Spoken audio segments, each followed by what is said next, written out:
Welcome to Not Milk Never Milk. Subscribe if you're lactose intolerant. You start by enabling the camera's Wi-Fi or Bluetooth and confirming the battery level is safe. This prevents interruptions.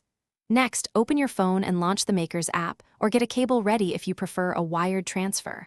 Once done, put the camera in pairing or transfer mode, typically labeled Wi-Fi, Connect, or Smartphone.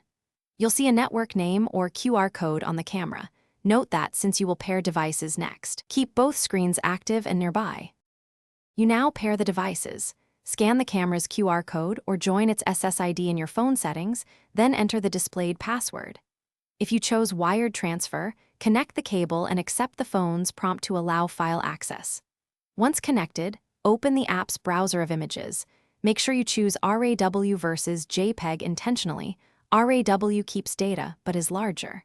Then preview and mark the photos you want. Group selections speed up batch transfers. You initiate the transfer and watch progress. Don't close the app or move out of range, since interruptions can corrupt files. Once files arrive, save or back up to cloud, and if needed, convert RAW files to JPEG on the phone using the app or a converter so sharing is quick. Finally, verify images open correctly and then unpair or eject safely. If something goes wrong, reboot both devices, update the app and camera firmware, and retry the connection. That fixes most glitches. Thanks for watching. If this was helpful, leave a like and consider subscribing. See you next time.